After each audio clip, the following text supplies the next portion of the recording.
Bonjour à toutes et à tous et bienvenue dans ce nouvel épisode de la Minute Rhumato, le podcast de la Société française de rhumatologie. Aujourd'hui, nous abordons un sujet peu connu mais très important, les vaccinations et leurs implications pour les patients suivis en rhumatologie.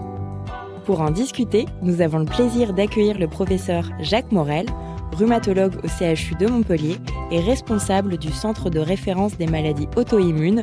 Bonjour professeur. Bonjour.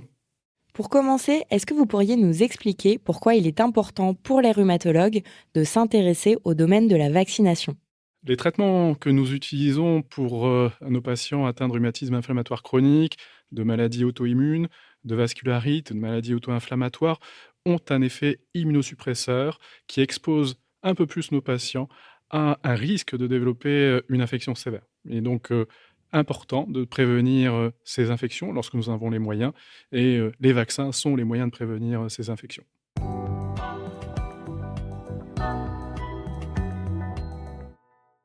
Parlons à présent des avancées dans ce domaine. Quels sont les nouveaux vaccins qui pourraient concerner les patients en rhumatologie ? Le nouveau vaccin contre le pneumocoque, qui est un vaccin conjugué, c'est le VCP 20 valent, qui va remplacer le schéma actuel, puisqu'aujourd'hui c'était vaccin conjugué 13 valents, suivi 2 mois après du vaccin polysaccharidique 23 valents. Maintenant c'est plus simple, une seule dose de PCV20. Il y a encore d'autres vaccins, le vaccin en particulier recombinant contre le zona, puisque jusqu'à présent on avait un vaccin vivant qui nous empêchait finalement d'être utilisé parce que il est contre-indiqué lorsqu'on a un traitement immunosuppresseur, et donc on est obligé d'arrêter les traitements quasiment 4 mois. Aujourd'hui, on a à disposition ce vaccin inerte, donc qui est remboursé dans le cadre de l'accès direct. Mais j'ai une bonne nouvelle aussi à annoncer, c'est que la fin de cet accès direct, qui est compliqué quand même, la procédure, puisque les patients devaient aller chercher le vaccin dans une pharmacie hospitalière le 14 décembre 2024. Très probablement, puisque c'est dans le journal officiel, les patients pourront aller les chercher en officine. Bonne nouvelle.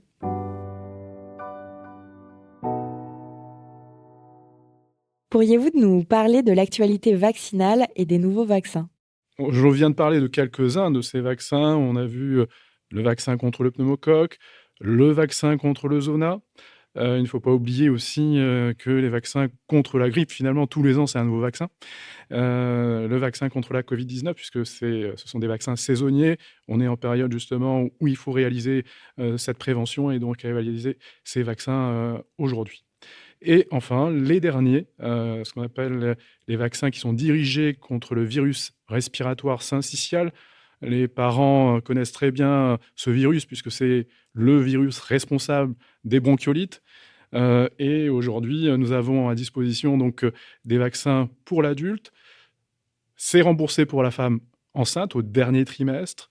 On espère en 2025 que les 3 vaccins qui sont aujourd'hui disponibles seront remboursés pour des patients qui sont à risque. Ces patients souvent sont des sujets âgés de 75 ans et plus, mais dans notre population de patients atteints de rhumatisme inflammatoire chronique, de maladies auto-immunes, c'est surtout la comorbidité pulmonaire, puisque ce sont des virus à tropisme pulmonaire et donc à risque de développement d'une surinfection pulmonaire derrière. Merci beaucoup, professeur Morel, pour ces informations essentielles sur l'importance des vaccinations en rhumatologie et les nouveautés dans ce domaine. Merci beaucoup. Chers auditeurs, n'oubliez pas de vous abonner à la Minute Rhumato sur vos plateformes d'écoute préférées. À très bientôt.